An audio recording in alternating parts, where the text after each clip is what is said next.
ಪ್ರೀತಿಯ ಪ್ರೇಕ್ಷಕ ಚಿತ್ರ ನೋಡಿದ್ದೀರಿ, ಇಷ್ಟ ಆಯ್ತಾ?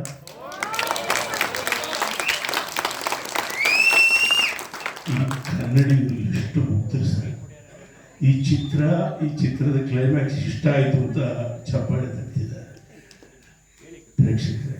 ನೀವು ಚಪ್ಪಾಳೆ ತಟ್ಟಿದ್ದು ಬಾಬು ಅವ್ರಿಗಿರಲಿ, ಆ ಚಿತ್ರದ ಕ್ಲೈಮ್ಯಾಕ್ಸ್ಗೆ ನೀವು ಚಪ್ಪಾಳೆ ತಟ್ಟಬೇಡಿ.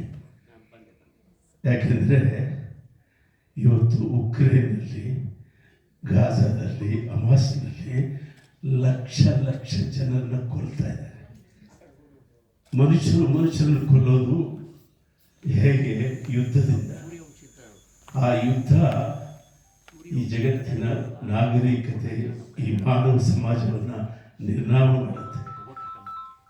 ಆ ದುರಂತವನ್ನು 25-30 ವರ್ಷಗಳಿಂದ ಕನಸ್ಕೊಂಡು ಈ ಜಗತ್ತಿಗೆ ಯುದ್ಧ ಬೇಡ ಅನ್ನೋ ಒಂದು ಕನಸು ಕಟ್ಕೊಂಡು ಪಾಪ ಎಷ್ಟು ಕಷ್ಟಪಟ್ಟಿದ್ದೀರಿ, ಎಷ್ಟು ಕಷ್ಟಪಟ್ಟಿದ್ದೀರಿ. ನಾನು ಸ್ವಲ್ಪ ತಮಾಷೆಗೆ ಹೇಳ್ತೀನಿ, ಬೈಕೋಬೇಡಿ. ಈ ಸ್ಕ್ರಿಪ್ಟನ್ನು 5 ವರ್ಷ ಕುರಿತು ಅವರು ಕೆಲಸ ಮಾಡಿದ್ದಾರೆ.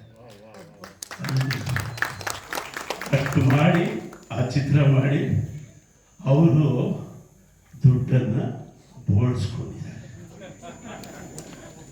ಒಬ್ಬ ಕನಸುಗಾರ 5 ವರ್ಷ ಕಷ್ಟಪಟ್ಟು ಅಷ್ಟು ದುಡ್ಡು ಸುರಿದು ಅಷ್ಟು ಬೋಳಿಸ್ಕೊಳ್ಬಹುದಾದ ಒಂದು ಸಿನಿಮಾಕ್ಕೆ ನಾನು ಸಿದ್ಧ ಇದ್ದೀನಿ, ನಾನು ತಲೆ ಬಡಿಸ್ಕೊಂಡು ಬರ್ತೀನಿ ಅಂತ ಒಬ್ಬ ಹೀರೋ ಬಂದವನಂದರೆ ಯಾವ ಹೀರೋ ಬರ್ತಾರೆ? ಅದು ಹಂಗಿದ್ದ ವಿಷ್ಣುವರ್ಧನ್ ಆ ಕಥೆಗೆ ತಲೆ ಬೋಡಿಸ್ಕೊಂಡು ಬಂದು ನಾನು ನಿಮ್ಮ ಜೊತೆಯಲ್ಲಿ ಕೆಲಸ ಮಾಡಿದ್ದೀನಿ.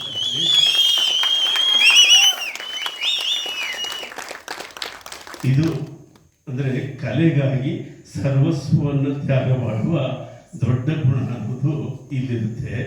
ಇವತ್ತು ವಿಷ್ಣುವರ್ಧನ್ ಅವರು ಈ ಚಿತ್ರಕ್ಕೆ ಒಪ್ಪಿಗೆ ಕೊಡಲಿಲ್ಲ ಅಂದರೆ ನಮಗೆ ಇಂಥ ಮುತ್ತಿನ ಹಾರ ನಮ್ಮಲ್ಲಿ ಬಾಬುಗೆ ಎಷ್ಟು ಹೊಗಳೋದು ಸಾಧ್ಯ. ಇವತ್ತು ಪ್ರಜಾವಾಣಿಯಲ್ಲಿ ಅವ್ರ ಬಗ್ಗೆ ಒಂದು ಒಳ್ಳೆ ಲೇಖನ ಬಂದಿದೆ. ಬಾಬು, ರಾಜೇಂದ್ರ ಸಿಂಗ್ ಬಾಬು ಅವರು ಒಂದು ಬೆರಗು ಅಂತ ಹೇಳಿದ್ದಾರೆ. ನೋಡಿ ಎಷ್ಟು ಒಳ್ಳೆ ಮಾತು. ಅದೊಂದು ಬೆರಗು, ಅದರ ಜೊತೆಯಲ್ಲಿ ಅವರೊಂದು ಪ್ರಯೋಗ ಶಾಲೆ ಅಂತ ಕೂಡ ಬರ್ತಿದ್ದಾರೆ. ಅದು ಬಹಳ ಬಹಳ ಮುಖ್ಯ. ಅವರೊಂದು ಬೆರಗು, ಅವರೊಂದು ಪ್ರಯೋಗ ಶಾಲೆ ನಮಗೆಲ್ಲರಿಗೂ ಸ್ಫೂರ್ತಿ ಕೊಟ್ಟಂಥ ಅತಿ ದೊಡ್ಡ ನಿರ್ದೇಶಕ.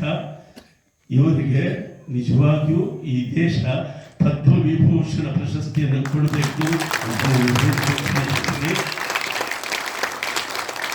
ಈ ಚಿತ್ರವನ್ನು ಸ್ವಲ್ಪ ಎಲ್ಲ ಎಡಿಟ್ ಮಾಡಿ ಇಂಗ್ಲೀಷ್ಗೆ ಡಬ್ ಮಾಡಿ ಇವತ್ತು ಜಗತ್ತಿಗೆ ತೋರಿಸ್ಬೇಕು. ಇದನ್ನು ಯುದ್ಧ ಬೇಡ ಅನ್ನುವ ಚಿತ್ರ ಒಂದು ಇಂಗ್ಲೀಷ್ ಭಾಷೆಯಲ್ಲಿ ಜಗತ್ತಿನಾದ್ಯಂತ ಓಡಾಡಲಿ ಅಂತ ನಾನು ಹಾರೈಸಿ ಬಾಬು ಅವರಿಗೆ ನಾನು ಕನ್ನಡ ತಾಯಿಯಲ್ಲಿ ಕೇಳ್ಕೊಡೋದು ಏನಂದರೆ, ಅವರಿಗೆ ಈಗ 50 ವರ್ಷ ಉದ್ಯಮದಲ್ಲೇ ಆಗಿದೆ. ಆ ತಾಯಿ ಇನ್ನೊಂದು 50 ವರ್ಷ ಸ್ಯಾಂಕ್ಷನ್ ಮಾಡಲಿ ಅಂತ ಕೇಳ್ತಾರೆ.